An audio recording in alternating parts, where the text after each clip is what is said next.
from UX Army. So he's the founder of UX Army.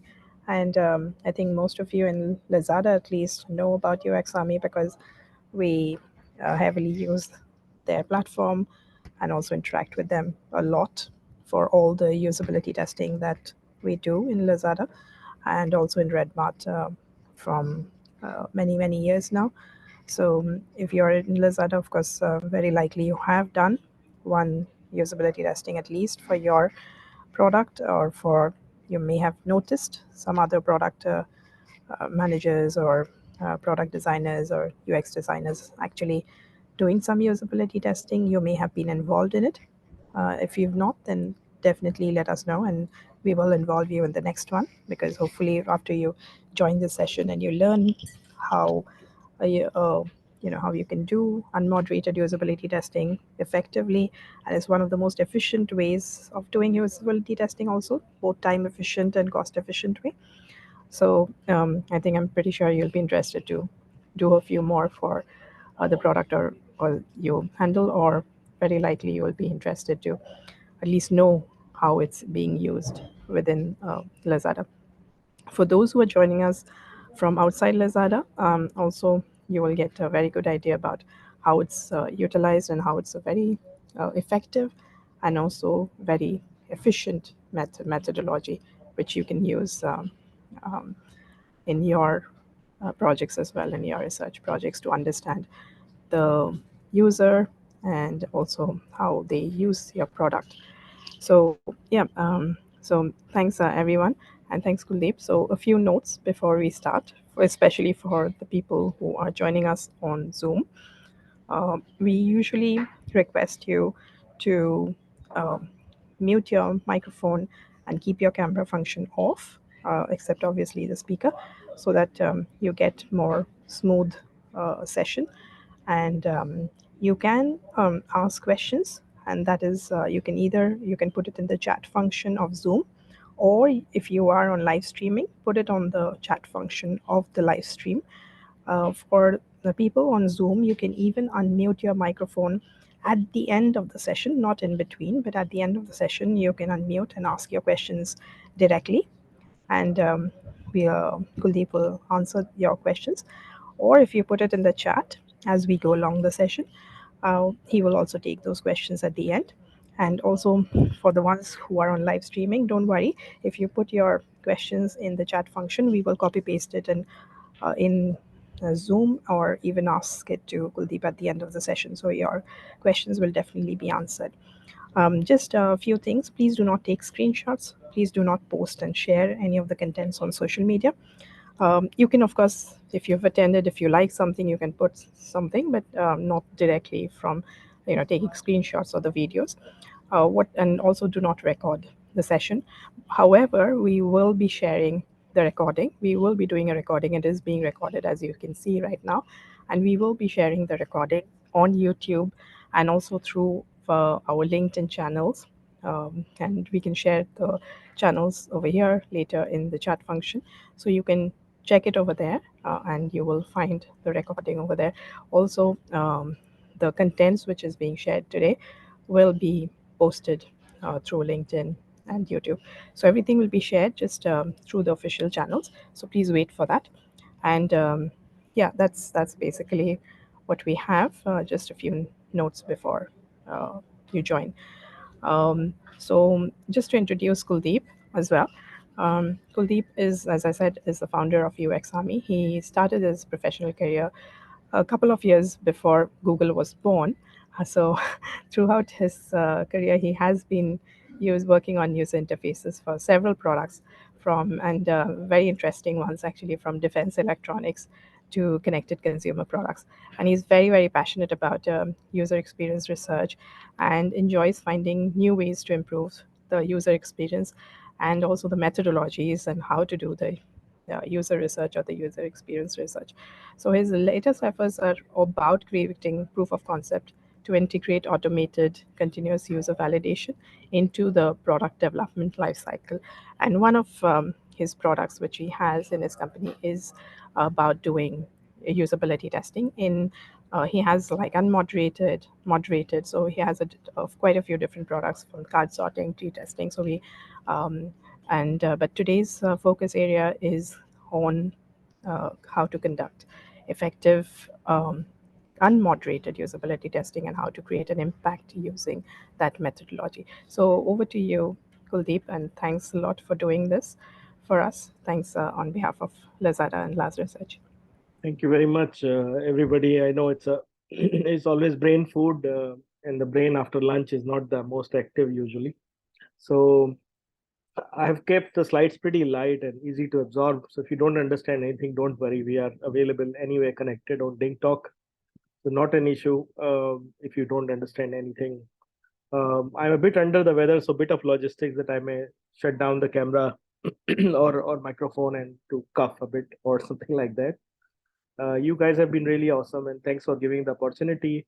In fact, um, in fact, at Lazada, you should be proud that actually not many companies are actually into invested so well into the research these days.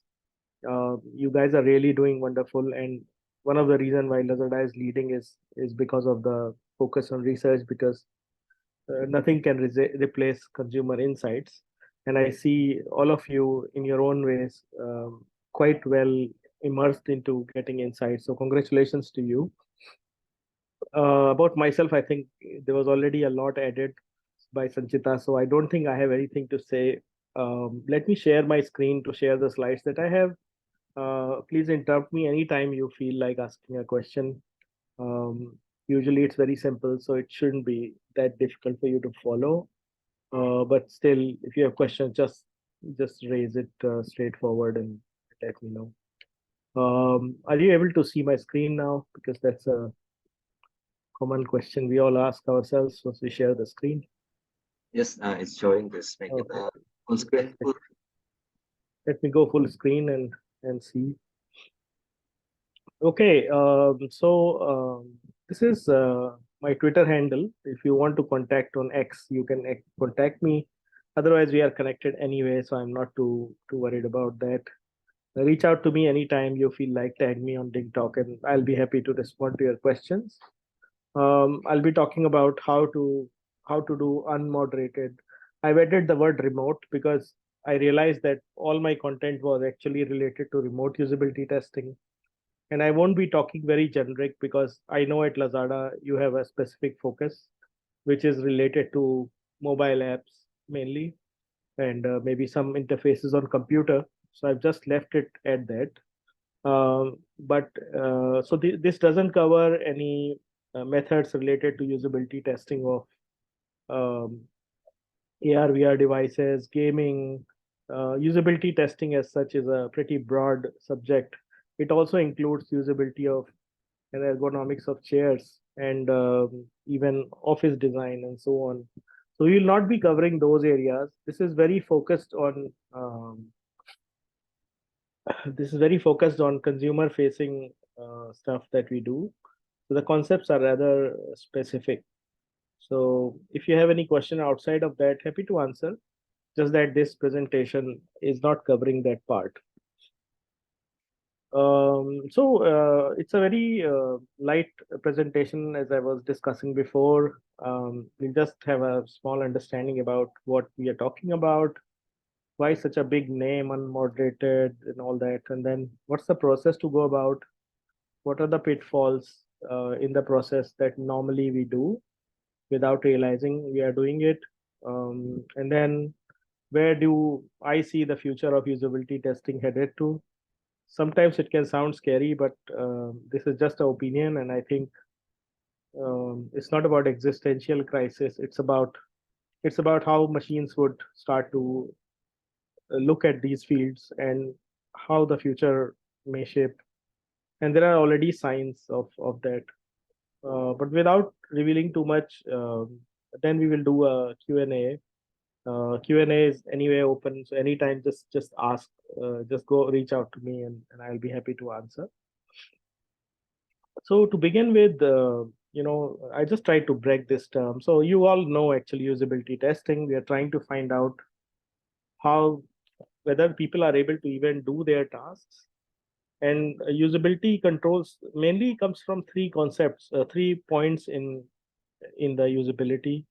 One is about are people able to do, are participants or users, let's say, are able to do their tasks properly, efficiently, um, effectively.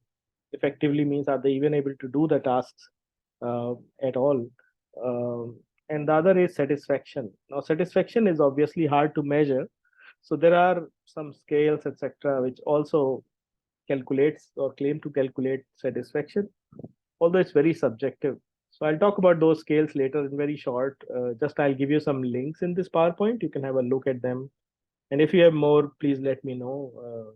There are many, but I just brought a few free ones so that you guys can have a look. So what's unmoderated? It's quite a mouthful, and frankly, when we are explaining it to people who are not in the digital field, they don't understand what the term unmoderated is. So, in short, it is self-reporting, and nobody is watching the participant when they are doing a test. So that is the meaning of unmoderated, compared to an interview where uh, constantly the facilitator or the researcher is uh, talking to the participant, and also doing things which are also probing questions, asking them further questions on it. So in unmoderated, there is no follow up, and also the person is on its own, on their own, doing something that you have instructed them to do. And this is basic, but it is very important to understand, because when we work as designers, researchers, or product managers, or anyone, we actually forget the methodology. We do remember what we want to achieve. Um, at times we do forget. So this is more like a reminder that whenever you're creating a test especially in unmoderated methodology, do remember that participant is alone. There'll be distractions. There'll be cat running over the sofa and on the computer. There may be a child crying. This kind of things can happen. So be aware of that. And also, people have short focusing power, which means the attention span are usually smaller.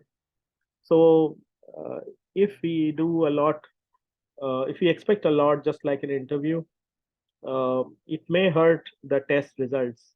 So be aware that these are the things to watch out for when you are doing unmoderated. Um, there are more, but I will discuss those later. Remote means, yeah, I mean, although unmoderated testing can be done in person also, but in that case, the moderator walks out of the room after giving the task to the participant. But in unmoderated remote usability testing, participant and researchers are not in the same location, which means they can be located in another country or same country, but you don't know where they are. It gives an advantage because they are in their natural location, so they behave much more normal as compared to a lab or to an interview where they are going through certain environment where they are ready to present themselves or look good in front of the researcher. So it has its advantages, it has its disadvantages, but that's how we decode this term of unmoderated remote usability testing. Sorry for this. This is probably the most complicated slide I have in my presentation. So in person, now usability testing can be in person and remote. So this is just clarifying the things between in person and remote. When you do research in person, it is not really related to unmoderated. It is general. So in general, the participants are, you have to either fly to the participants or participants are in your area, so you invite them. Then it's, you can read body language. That's the advantage which remote does not have that much.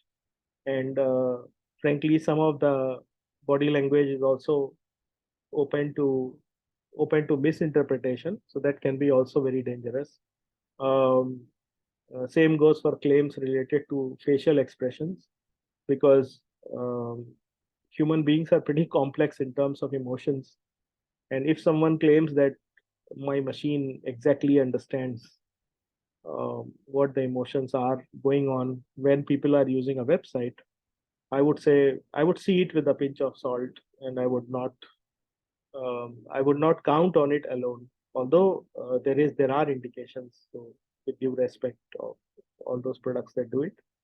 Um, Also, you have to arrange the hardware if there is a hardware, because if you have limited if you have limited availability of app, you have to take the phones there and so on, and reserve a venue, etc. Whereas in this, it's not required. And yeah, and basically there are things this side as well, which means that remote, the advantage is you can simultaneously have participants from many locations. There is no travel required. People are in their natural context. Um, in fact, we have received some responses from people where the participant was really serious, but in between, they were scolding their child because they were not behaving properly and making a lot of noise, which also shows this is how life moves, right? So nobody kind of sits in a very closed room in a home, and then some homes are like that, but some homes are like the other ones too. So these kind of feedbacks are pretty useful because they are very natural in terms of the uh, context of the day-to-day environment that the person is in. So remote has its own advantages. Obviously, there are some issues. For example, if somebody is sitting in a country where or country they have traveled to countryside to their village or something like that, where internet connectivity is not very good, and they are taking the test from there, you may have issues like the recording is breaking, the audio video is not in sync, sometimes the test aborts. So all those kinds of things can still happen, and I must say that technology is still catching up in general for this kind of points. Um, the rush to get to the top is so fast that these problems are actually unaddressed, especially in countries like Southeast Asia.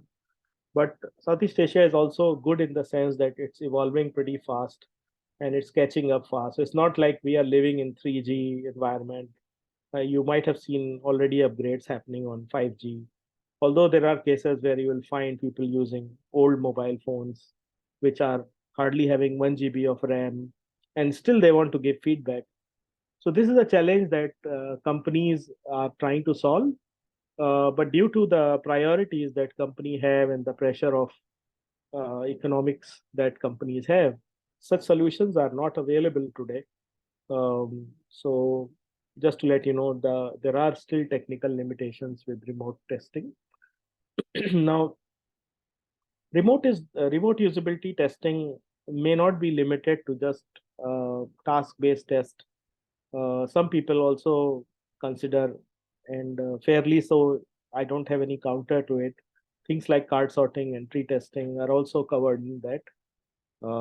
So don't please think that it's limited to just uh, test with recording. Now, I think this is the kind of a repeat slide.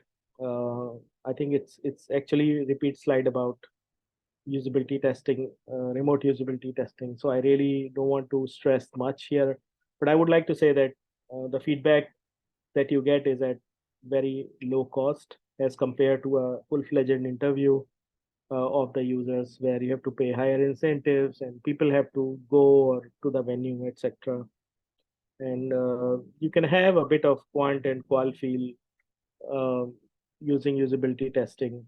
So that's another advantage which not every company does, but there are different styles depending on the organization needs. So nothing is wrong. It's just that there are also scenarios where people get a quant feel again. It's not a statistically significant or highly precise results that you get, but it's also possible to get this, and some companies do this as well. This is very complicated slide, but I would simplify this it for you.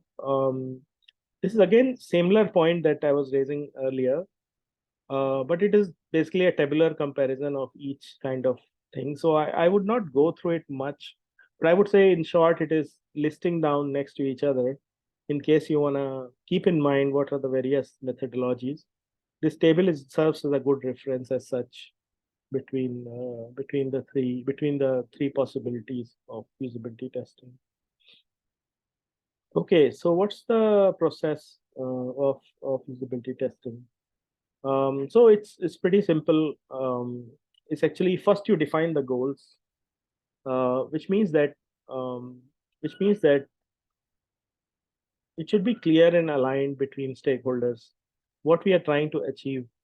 And I think this is the place where often it goes wrong. As a general point, I'm not talking about Lazada or any of our customers in general in specific, but in general, that's where researchers and designers go wrong because the goal is not very clear. And then you set up the tasks, and then I will tell you like how later, like how do you come from goals to tasks, and then finding the right participants. Either you find them yourself or ask agencies to recruit for you, or use a pool of testers that some companies offer. Then you launch the test and you start analysis as the results start rolling in, and then prepare it into a nice report that you can share with your stakeholders. So that's a simple process just to refresh this. Now, I think the biggest challenge is the pitfalls. Now in pitfalls, actually pitfalls. Okay, just for the so this is a new word. Was a new word for me as well. Pitfalls is basically the mistakes people make. People like you and me, and they are essentially during the setup of goals, setup of setting a sample size, target audience, this kind of things.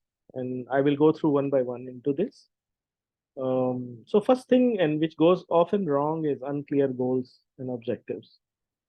Now, what that means is that often we tend into go in overdrive where we try to address too many things because it's a natural tendency that we think, oh, there is an opportunity to talk to users. Let's make the most of it.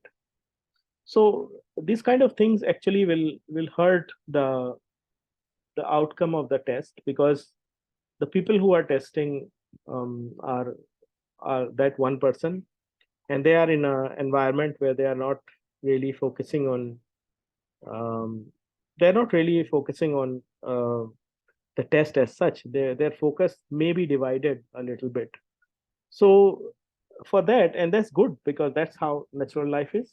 So so for that, the first tip is, or first mistake that people make is we don't solve one problem at a time. We try to put in too many or two three issues at one time in one test, thinking that let's get it done. But the outcome of that is not very good for you. You may still get recordings, you may still get output, but the quality of the output will decrease, which means the test is in effect um, not useful. So so for that, I think I've just tried to put a simple example. Like if you are thinking about, if you are, let's say, designing a new voucher, new design of vouchers, or they are supposed to be put in a page, and then we talk about how does the new design compare to the existing voucher design. This still is reasonable. Ideally, depending on the time of the design, you can think about it even to fine tune this, but this is still, let's say. But then if you are interested in finding what percentage of users are actually liking the voucher design, and whether it matches the branding of the company you are in, or is it superior than the competition, if all these answers you are looking for in one test, that could skew the results much more as compared to having a single focus like here, or having less items to be tested. The idea of unmoderated usability testing is to do it often and with small, quick turnaround time. So multiple tests if they are run, they are better. And there are ways to shorten the time, etc. But it's always advisable to rework on the goals and objectives and make sure they are well aligned internally, as well as think about the user who is going to take your test. If the focus moves from here to there and includes qual as well as quant and things like which don't belong to usability, like branding, those things will end up in a bad results for you guys. So avoid that as much as you can. Then this is what I wanted to share with you. Sorry for this artifact, but then I guess it is supposed to be here. Just flew here for some reason. But anyway, I think it's about whose goals. So we start with user goals, which means what is user supposed to accomplish out of this, out of what you are making or what you are testing. So for voucher, I think their purpose is, and I'm not an expert at this, but I can think of something.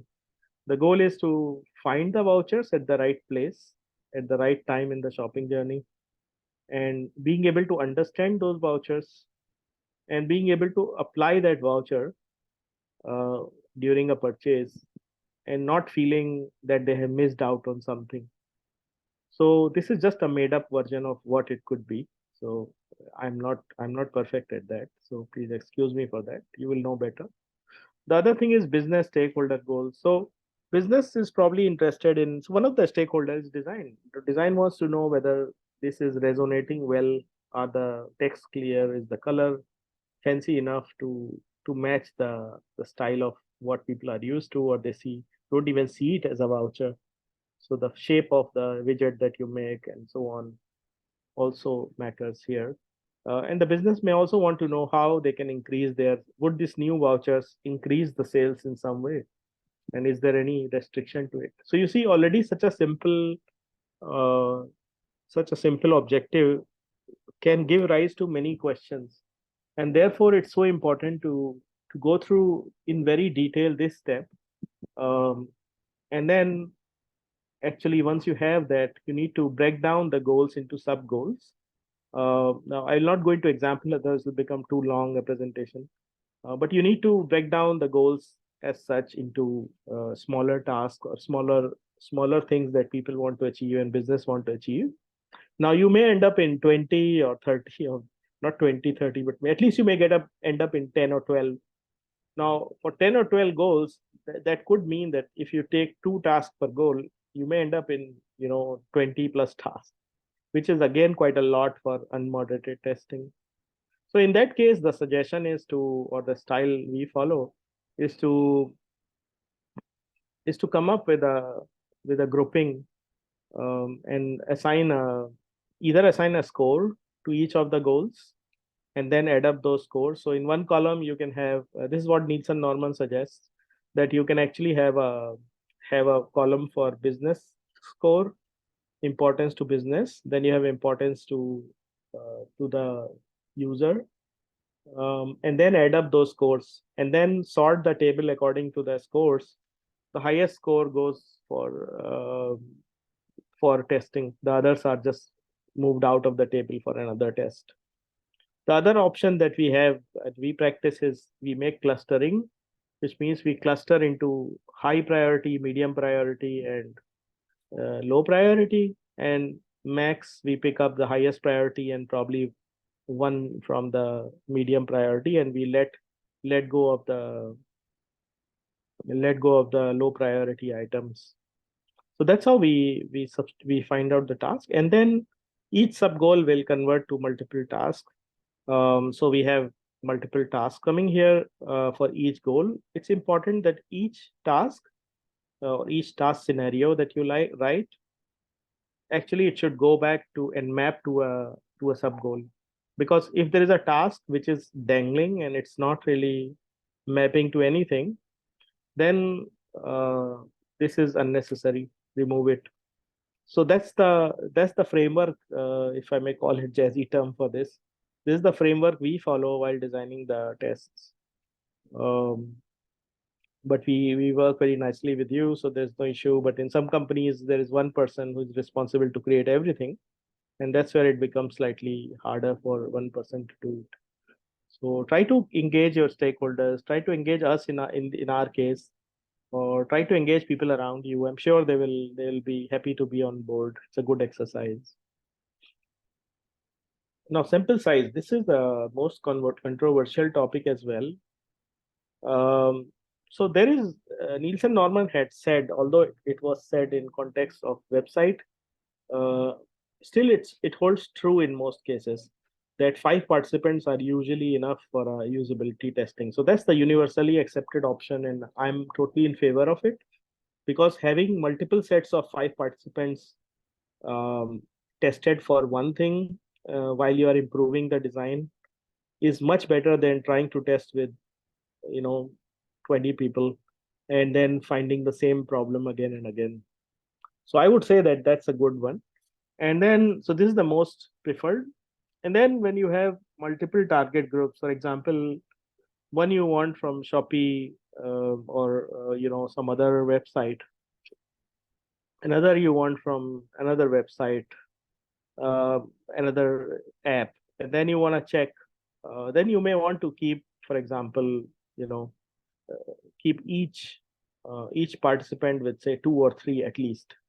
The ideal way again would be to keep more because you are comparing things, and may not everything may be coming out, but initially the initial high level issues can already come out if you keep at least 2 to 3 people from each target group. Or a better example could be not the comparison, but a better example would be to compare. Um, for example, someone who is trying to basically you have a group where people are brand adopters, and then you have people who don't like the brand, and then it's better to keep like 3 from each segment. So even if the sample size becomes 6, but it is still worth checking with them how it is. And in some companies, I know that the decision is high risk. So, for example, we had a client do this test, and they actually always look for 30 participants for two. They have 2 concepts to test, and they normally keep 30 participants per test. But theirs is not also like every 2 days they're doing usability tests. They're doing like and almost towards the release of the product. So that's where the sample size can go high, so that you can get a variety of feedback and all possible usability problems rather than finding the top 80% or whatever. Target audience. So this is another example of what happens in the industry sometimes. Uh, and this is more from the receiving side, which means what we as a company receive. I'm sorry, I have to take a small break for water. Please don't mind.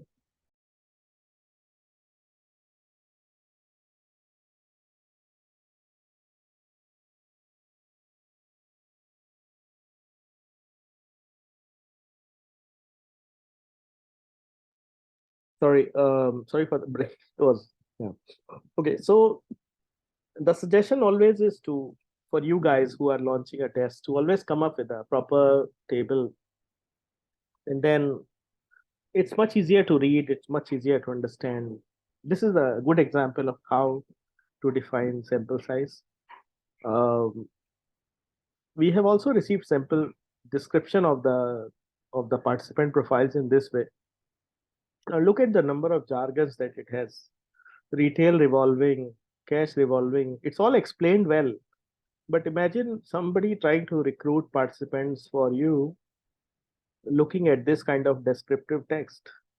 All these jargons may mean nothing to the people, and eventually, like they say in programming, the code is as good as the worst programmer on the table. Similarly, recruiters also make mistakes. There may also be recruiters who are new in the company and they don't understand these things.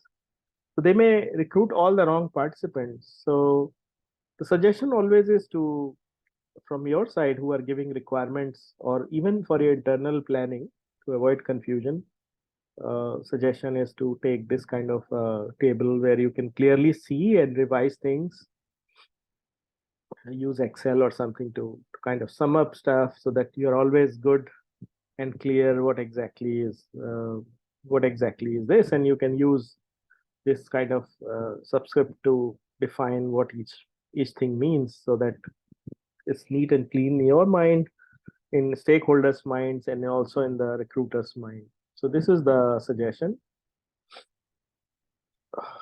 Let's go through it. Task definition. Yeah, this is a favorite topic. Actually, we are running a test at this time where there are 26 tasks, and ours is a automated platform. So what happens is we don't know. I mean, we can know, but we don't want to know in the upfront that. And there are no responses. People are coming halfway, dropping out, or people who finish the test are just blabbering something. So the request for everybody of you is that it is unmoderated, which means people's attention span is low. So they may lose focus as well. So see, when you do a dry run, the test should not exceed more than 20 minutes. If it does, then highly likely that the response quality will drop down, and a wrong response is always more dangerous than just a response. So sometimes towards the end, you may even get responses that are just for namesake.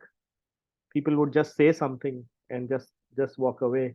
So, and you have just 5 people usually, small sample size. So the test design therefore makes, and task design makes such a lot of sense, and the duration of test makes such a lot of sense. So that's very important for your research to be effective.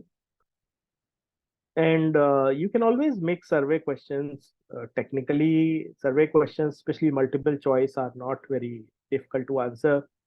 But put those questions only when you really when you really have a larger sample. They look good in the report, but sometimes they are more like a very indication which is very vague, because eventually 5 people telling you about the whole product and answering I like 1, 2, and 3 options doesn't give you something significant. So if you are looking for an indication, it is okay to include that. But if you are looking for for response, I would say choose to ask open questions, especially when you're using survey questions. Ranking is also okay, but then the sample size is so small, so it doesn't make much sense. Then yeah, another thing that's recommended is to add images, visuals, because an example of this is that somebody does a task, and then the next task is about recall based on that. So if you are purely basing things on recall, it's okay. But if the next task is about something that people cannot recall, it's always good to use image for that particular task and ask them feedback so that people have reference to it. So use that as a as a tactic to get high quality feedback. And again, over the years, we have understood that best quality results are limited to 12 to 14 tasks. I'm not a big fan of how research is done in the US, because the environment is different, the target audience is different. So I'm not comparing it, but I'm saying that if I see the clients on our platform who are from the US, they they only do like 5, 6 tasks, because maybe that's how they have been educated. So not for comparison's sake, but I would say in Southeast Asia, limiting to 12 to 14 tasks has generally brought in okay results. So I would say unless the tasks are very heavy, then you should maybe half it. But if the tasks are not heavy, then I can say it's okay to keep to up to 12 tasks or 14 tasks even. And this was the question I was stressing earlier, that goal, sub goal, it should match to every task should map to a goal, otherwise it shouldn't be there in your test. There are some examples written by my colleagues actually. So, and I've stolen their slides. So the other is keep it simple. So wordings. So wordings, I mean, avoid jargons at all costs. So imagine that I'm not a native English speaker. I try to write a task. So first of all, my English is bad. Then it gets translated into Thai and all those languages. It becomes even worse, because people have misunderstood it. So best is to keep the keep the instruction concise and not like a long list of 7 8 sentences that people have to read. And we know we are trying to be nice, we are trying to be assistive to the user and say, hey, please understand it properly, but the user is getting turned off because first of all they don't understand a lot of jargon. On the top, there is also a problem with the, if you do the test in English, there's a problem also with understanding of English. In this part of the world, everybody understands their own way. So remember that there is a aspect of that too. So the suggestion is to always keep it simple and and just precisely what you want to get done. Hmm? Of course, don't guide them to everything. For example, this is a bad example of, it's literally telling the users like where to go and then you know asking and so on. So that's a bit too narrow, but at the same time it's not about narrow or broad, it's about making sure that language is simple and it's clear to the users, and there are least chances of getting corrupted due to translations. Also, avoid leading questions because I mean there is a tendency uh, also to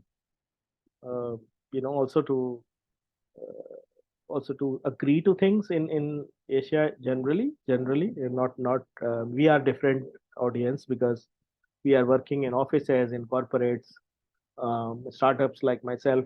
But the people out there, the day-to-day people, may be of different types. So if you tell them how much did you love, you're already love the website. You're already putting them in a mind frame that they should talk from a how much do they like the website rather than asking them openly that how would you think about the design of the website or app in this case. So this is something that you need to take into account while writing task. And also, like it was being discussed earlier, like don't go and write long tasks. For you it's all being clear, but for those guys it may be like too much to read. They may just do something and then you may not get quality results. So in short, a lot is about how the test is designed, and has it been designed keeping in mind the people who are alone, not even you being there in their natural habitat. Are they able to even understand you in the same way you intended them to? Maybe you thought they will, but they will not. So the only way for that is to keep things simple, small, to the point, and most important, being aware that those people are not going. This is not a user interview where you are talking to the user. This is alone. So, and it works pretty well. It's just that it needs to be well managed from the creator point of view. So please take care when you are designing, because sometimes it may sound all good to you because you are serious about it, but then the guys who are on the receiving end may just ignore the nice things that you have thought, but they are not in writing. So be very specific and short. Practice brevity in these cases. Dry run. This is another topic that often goes wrong, and we have people from several companies after they launch the test, and there are some things you cannot modify. You cannot, for example, add a task. So the they send us they launch the test, and then the test is the invites have been sent, everything is running well, and then they come running, oh god, we have forgotten to put the right prototype. Can you please change the prototype because system is not allowing us to do so? And this is nothing bad about them, it's just that this could be easily avoided, and this panic state can be avoided if there is a way for for you to try and do a test run of the project. So this is just a jargon, it's just running the test on your own and checking what you feel about them when you read the task versus when you write the task. There are two different emotions and two different impacts on your mind. So when you take the test, you get totally different experience. So our recommendation always is to try the test on real device, which means mobile or computer before you go live. Test it over and over. It's okay to have three trials or four trials. It doesn't cost you anything. Uh, and then see whether this is the feeling or this is the understanding that your users will get as you had intended. Maybe not. If not, then you may have to revise things. So better you try the things several times and then do it. And we have a preview, but on a computer, but we don't recommend you to just depend on the preview, because a preview is still plastic. When you take the test, it is much more aligned to what the participant might feel. And yeah, sometimes on the preview there are technical limitations, so the device may not look the screen may not look the same. But when you try on a real device, the screen will be actually how the people will see. Try on a couple of phones and see how it goes, depending on which country you're launching. Have a set of phones which you can try on. And yeah, I mean, basically it's all this is to achieve a better empathy with your participants. The other thing which goes wrong is lack of planning. So this is a repeat slide. The idea is that people don't put enough effort on this area, because the temptation, and even I have the same problem. The the tendency is to just jump into writing tasks, which is most logical thing from a psychological efficiency perspective. But if you see that actually disconnects from the main thing of the study, because eventually all of us are trying to achieve something. So if we miss connecting it to the definition of goals, then we may be into auto cruise mode, and maybe we end up in wrong findings and not fulfill the objective of the test. Then we may do two tests or three tests to achieve that objective, because we skip this step all the time. So that's an area where some work has to be done, or some mindset has to be in this way, where you spend time on defining the goals and mapping, etc. So that's a reminder kind of thing. The other is over analysis. So over analysis is mainly like people make conclusions sometimes about unmoderated usability testing, like the 23 task example I was giving you with all the all speaking task. It's almost like an interview with you not being there. Imagine somebody speaking for 1 hour on the platform, uh, sincerely, and then it's actually not okay. So when you analyze the results, you may analyze thinking in mind it's an interview, but the person would have, sorry to say the term, but somebody was have bullshitted their way through the tasks, because actually they are internally tired or fed up of this, that how many more questions I have to answer like this. But they're still doing it because they are probably sincere, or they are just in it for the money. And if they are sincere, then in a way we are doing injustice to our field of data collection, because probably next time they will never do a test, because they will say, oh my god, for I spent so much time and it was like talking to myself for so long. So empathizing with the participant is very important, which sometimes we forget to do, because eventually it's all about people. And if we are unable to understand people right from the start, just getting their feedback alone on a few screens may not make much sense, because we may get wrong feedback or skewed feedback. Um, Again, don't be scared of this slide. It just says that what you can analyze for those who don't know. I think you guys already know these things. Usually, the artifacts created out of user test is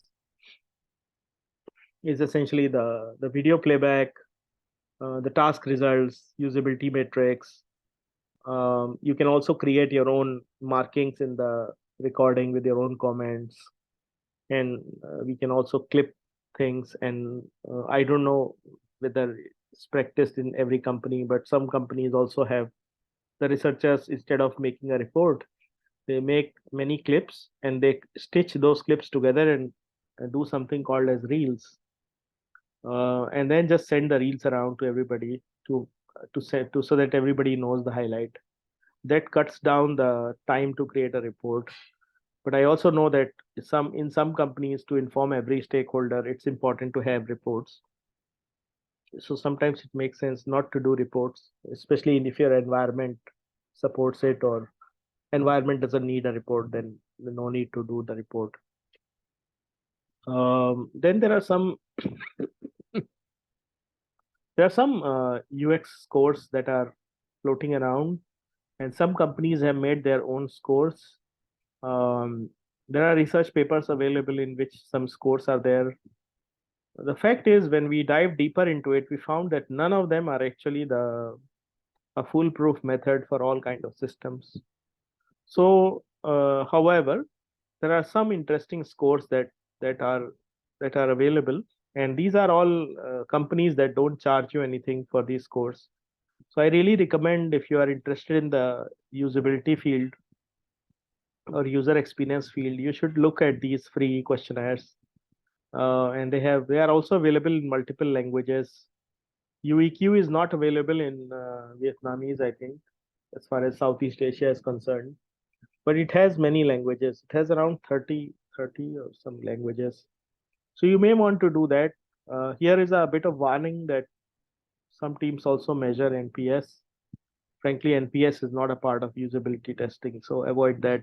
But if you want to capture something related to the user experience quotient or questionnaire, I think, and then user index is another that some companies use. So you may want to use that. You may want to go visit these sites and see how it works. Also, I think when you're doing analysis, transcriptions are your friend. The quality is actually always comparable with somebody or the other. In some environment, it may work. Some environment, it may not work. Uh, every company is improving on their quality of transcriptions. In meetings, they work pretty well, but the moment it goes into real world, the quality of transcription drops. So you need to be aware of it, but you need to look at some tools to be able to edit and highlight areas for your reports. A comment about verbatim. So we often see that, uh, especially for those who are non-researchers, and no fault, it's okay, because everywhere there is a start. They just copy anything from the verbatim. Verbatim means whatever user has said, and put it as verbatim. So, and it may not be applicable to any of you here, but some new researchers do that. See, verbatims are meaningful, and Uh, verbatims are needed for each finding, which means ideally each of the top finding that you have, which makes a difference to the business or design, which is business again. It must be supported by a verbatim. So by right, if you are a researcher or anybody presenting research, by right you should be able to find a verbatim for each finding. So it's very important to be able to do that, and that's something that not everybody knows to begin with. Sometimes you will see the verbatim is at one side and the rest of the report is another side. Those verbatims don't make any sense because users say a lot of things. It doesn't make any meaning to it. Future. So I've come towards the end. Uh, so yeah, I mean, as far as I can see, and I'm not someone who is the only one who sees future. But the way I've read, the way discussions go in various forums that I go to, and we discuss internally as well. Currently, we call it automated testing, but actually we are not. I mean, I don't call something which is machinized as automated. Automated for me is where your manual task reduces to almost zero and so on. So still, I would say at this stage and until end of next year, I think we still will be in this kind of manual or some kind of automation of some of the tasks. But then AI is knocking the door fast, and it is scary fast. Although it's not accurate yet, or sometimes it tells lies, which they call drift, it or hallucination. It just goes into um, many kind of wrong information, and that will take time to sort out. So I do see that uh, you know between 26 onwards, there will be you will start to see some genuine AI driven applications. When I say genuine, I really mean effective. There are many tools today who claim to generate summaries, but many of those summaries are just yucks. I mean, you may not want to even read those summaries, or if you don't read, it's better. So, and again, nothing wrong with these tools. The technology, state of technology is there. So, nothing to do with the company who made it, or but it's still too early, I would say, from a real commercialization perspective. Although it's a good sell in the market, the AI is a good jargon.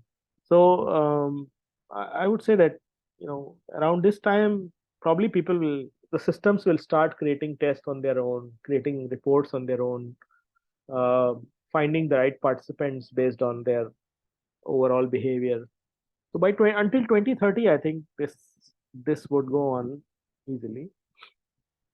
Then from 2030 onwards, it may look a little more scary in terms of what we are doing now. So it's constant need to upgrade ourselves as professionals, because the worst for all technology people can be that, which can be the good part also, that we may end up in having just one app on our phone which does everything. And that's probably the time where we'll have a better life. Probably government will give us salaries and we have nothing to do. But that future, nobody knows. And I also don't know. So it's just a prediction. And maybe everything will be conversation based. There'll be no interfaces. The only interface will be conversations.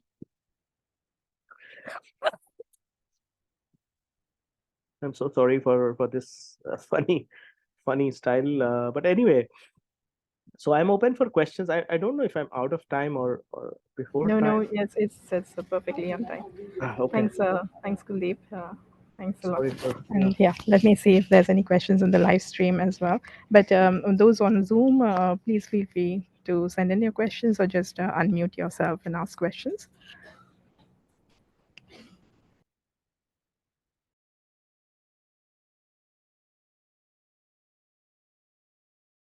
I mean, I know it's always hard to break the ice, but you don't have to worry, because you can also email me, or not email, but just type it on the Ding Talk, especially for those people who are internal to Lazada. Feel free to write me. There seems to be another chat at least. Oh, can we get the presentation? So I'm not sure if the friend asking this is from Lazada or not. So maybe you will know, Sanchita or Haris. Uh, Anya, I don't think she is from Lazada, but yeah.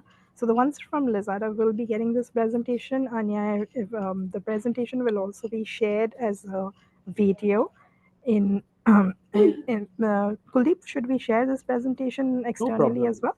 Okay, Anyway, no okay, problem. yeah. So we can share it through our channels, which is through LinkedIn, and I think Kuldeep can also share it personally. So you can also add Kuldeep to your personal connection, and also we will be sharing it through our Design New community in LinkedIn. So you will Yeah, get it over maybe there. agree. And maybe I should just share my LinkedIn so that people from outside can Yeah, connect and ask for it. maybe you want If to you, stop sharing your screen. We can see your screen. yeah, yeah. No, I can just share Yes. the things. Yeah. So we'll also share the link to our community. So just in case you're there, you will already get it over there as well. And of course, you can add Kuldeep anytime. So and yeah. So actually, if you add Kuldeep, you'll also get a lot of posts about uh, usability testing and in general about just features about how you can utilize features for usability testing and how you can make your usability testing better, and also for other methodologies. So yeah, that's also something which you can get over there. So Anytime you guys want to discuss UX or want to have a coffee around UX, it's on me. Please walk out, and then yeah. I mean, luckily we don't have COVID anymore, so maybe still there. I am having, I don't know, but yeah. So feel free to reach out, and yeah, we can catch up over coffee or whatever. I'm pretty open, and I can allocate time for UX anytime. Not an issue. So thanks once sure. again, Sanchita, for Thank giving you. the I don't see opportunity. any And questions as yep, yet no problem. anywhere else. So I'm not sure if anyone has any other questions other than this. So yeah, also sharing Kuldeep's profile. So just in case uh, you all want to add him, uh, here's his profile on LinkedIn. Yeah, I think there's one question from Sarbani, and Okay, yeah, yeah, sure. question is like, can we have one complete example for one part of usability test for each slide? Yes, it's work, but worth doing. So thanks for asking, and we will be sending something probably next week or week after that because it's some work. So we'll have to do this, but it's a good idea. It's a good idea to prepare an example so that um, that it sits much clearly into the mind. So then, Kuldeep, should we just wait for your revised version and then share the revised version later? That would be better, I Mm, guess. I'm okay with either way. I mean, for me, I'm not really too particular about this. So you can take a decision on this because we need time to prepare that Yes. Yeah. example Yeah. So because we there can are share the video in the meantime, and then for your no actual problem, PDF file, we can share it once you no have problem, the finalized one. That would be better. no problem. I mean, There's we also can discuss it offline. Yeah, how we there's want to also do it. Desyani asking for 12 tasks seems quite a lot. And can you give the example of those 12? Yes, I think once we prepare the example, probably it's a better understanding for all of you that when we say 12 tasks, what exactly is meant. Yes, 12 tasks, you're right, it's quite a lot, but depends on what those tasks are. So you're on spot. Yeah, typically, if you have to read a task or any question, what we've noticed is even if it's a very long task or a long question, even in surveys, 30 seconds is what most people spend on reading, very speed Yeah, reading task or survey questions. And that's why you will see if there are 30 questions, simple questions, not matrix questions in surveys as well. If you have 30 questions, very likely they will take 15 minutes or around that, like because it's 30 seconds per question. For tasks, it's different because they have to do the task, so they will spend typically another 1 minute or so to do the task. So that's why if you have 12 tasks, then ideally it will be over within 15 minutes or so. So that's why like 12 tasks is the highest, like 15 to 20 minutes is what it will take for the task, depending on the complexity of the task. But typically, we don't put in very complex tasks. We try to break it down into different smaller tasks. So yeah, yeah, so that's that's a correct point on spot. Yes. yeah, Okay, so if there's nothing else, then I think I don't know, Sujita, is it okay to kind of drop out now and yeah, sit yeah. next to I think yeah, everybody? yes. Just So see thank you any. very much, and We also do yeah. So user journey flow with unmoderated. Yeah, we have done it very successfully. So yeah, Kuldeep, your question. no problem. It's okay. Okay, so very welcome everybody, and then thanks a lot for patient listening. And then I would expect more questions to roll by, whether on LinkedIn or here. Yeah, Be happy to answer and address them. sure. Thank you. Thanks. Okay, Uh, have a uh, lovely day, everybody, and then thanks, Kuldeep. yeah, Thanks, see you Kuldeep. guys. Bye Yeah. bye. Desyani, you can contact Kuldeep directly for all your questions, I think. Yeah, Yep, that would be better. awesome. Thank See you you. so much. Bye Thanks, bye. everyone. Bye.